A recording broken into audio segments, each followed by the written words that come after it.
अगर मैं आपको कहूं कि हनुमान जी के साथ साथ 6 ऐसे भी लोग हैं जो लाखों करोड़ों साल से जीवित है, अमर है और आज भी हमारे बीच पृथ्वी पर रह रहे हैं और हो सकता है उनमें से किसी एक से आप कभी टकराए भी हो। तो आज की वीडियो में हम जानेंगे कि कौन है ये 7 चिरंजीवी और अगर ये धरती पर है तो कहाँ है और कहाँ इन्हें देखने का दावा किया गया है और क्या कहानी है इनके अमर होने के पीछे की। पहले हैं अश्वत्थामा। अश्वत्थामा महाभारत के महान योद्धा और गुरु द्रोणाचार्य के पुत्र थे। गुरु द्रोणाचार्य ने काफी ज्यादा तपस्या की थी, तब जाकर शिव जी ने इन्हें एक पुत्र का वरदान दिया था जो कि अमर रहेगा और जिसके सर पर एक मणि रहेगी, जिससे ना तो वो कभी बीमार रहेगा और ना ही कभी भूख की वजह से मरेगा। लेकिन अमरता का वरदान होने के बाद भी अश्वत्थामा ने गलत रास्ता चुना। उसने दुर्योधन का साथ दिया पावर और लालच की वजह से और महाभारत युद्ध के दौरान अश्वत्थामा ने पांडवों के खिलाफ ब्रह्मास्त्र का इस्तेमाल किया था, लेकिन इस विनाशकारी शक्ति के दुरुपयोग के कारण उन्हें एक श्राप मिला। भगवान श्री कृष्ण ने उनके सर से वो मणि छीन ली और साथ ही साथ उन्हें श्राप दिया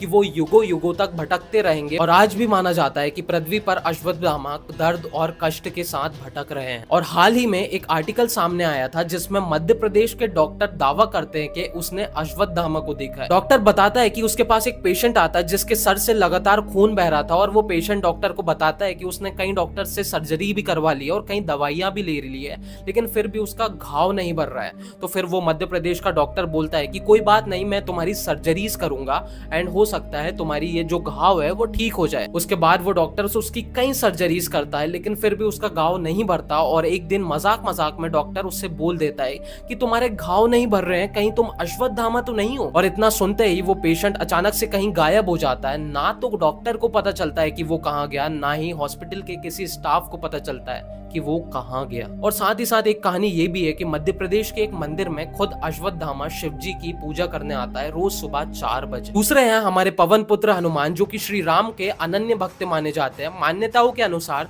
जब हनुमान जी अशोक वाटिका गए थे माता सीता को राम जी का संदेश देने, तब माता सीता ने प्रसन्न होकर हनुमान जी को सदैव अमर रहने का वरदान दिया था। और एक और मान्यता के अनुसार स्वयं हनुमान जी ने श्री राम से अमरता का वरदान मांगा ताकि वो उनके कर्मों की और उनके नाम का प्रचार कर सके। मान्यता है कि जहां भी श्री राम की कथा होती है वहां पर हनुमान जी अदृश्य रूप में उपस्थित होते हैं और जब कथा खत्म होती है जब भी वो वहां से जाते हैं। हनुमान जी की अमरता हमें निस्वार्थ भक्ति और सेवा का प्रतीक बताती है। दूसरे हैं महाबली राजा बली। राजा बली एक दानवीर असुर राजा थे और एक बार विष्णु जी के वामन अवतार ने राजा बली से 3 पग भूमि मांगी और बली ने सारी ही भूमि दे दी। वामन ने 2 पगों में पूरी पृथ्वी और स्वर्ग को नाप लिया, लेकिन तीसरा पैर जब आगे रखा तो वहां पर कुछ बचा ही नहीं था। तो स्वयं राजा बली उनके पैर के नीचे आ गए, जिसके कारण राजा बली पाताल लोक में चले गए। लेकिन भगवान विष्णु ने प्रसन्न होकर उन्हें एक वरदान दिया जिसमें वो हर वर्ष ओमण यानी कि पूर्णिमा के समय पृथ्वी पर आ सकते हैं और अपनी प्रजा से मिल सकते हैं। राजा बली का अमरता का वरदान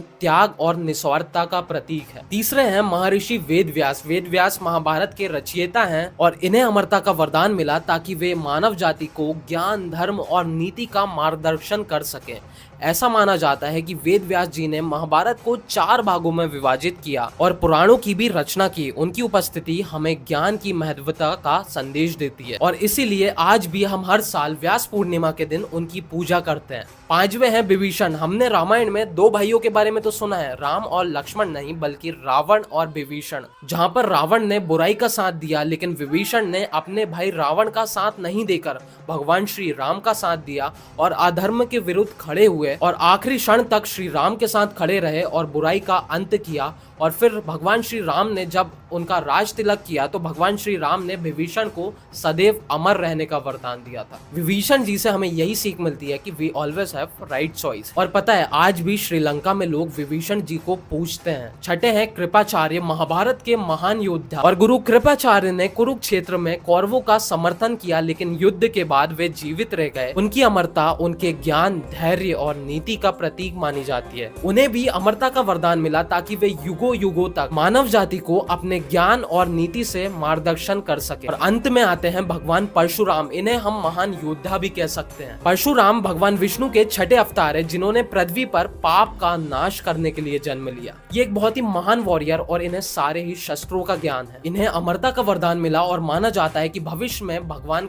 कल्कि के साथ ये होने वाले हैं और उन्हें मार्गदर्शन देने वाले हैं, और साथ ही साथ ये कलयुग में असुरों का अंत करेंगे और साथ देंगे कल्कि अवतार का। तो ये थे हिंदू धर्म के 7 चिरंजीवी, अश्वत्थामा, हनुमान जी, महर्षि वेदव्यास, राजा बलि, विभीषण, कृपाचार्य और भगवान परशुराम। इनकी कहानियां हमें जीवन के कई मूल्यों जैसे कि भक्ति, त्याग, धर्म और निष्ठा की शिक्षा देती है। तो ये थी हमारी आज की वीडियो, जिसमें हमने हिंदू धर्म के काफी रहस्यों को खोला और जाना कि कैसे इन 7 लोगों ने अमरता का वरदान प्राप्त किया। अगर आप ऐसी ही और वीडियोस देखना चाहते हैं तो कमेंट्स में जरूर बताना, और अगर आपको ये वीडियो पसंद आई हो तो लाइक जरूर करना और चैनल को सब्सक्राइब जरूर करना, क्योंकि ऐसी ही वीडियो आगे आने वाली है। और इस वीडियो को आखिरी तक देखने के लिए आपका बहुत बहुत धन्यवाद।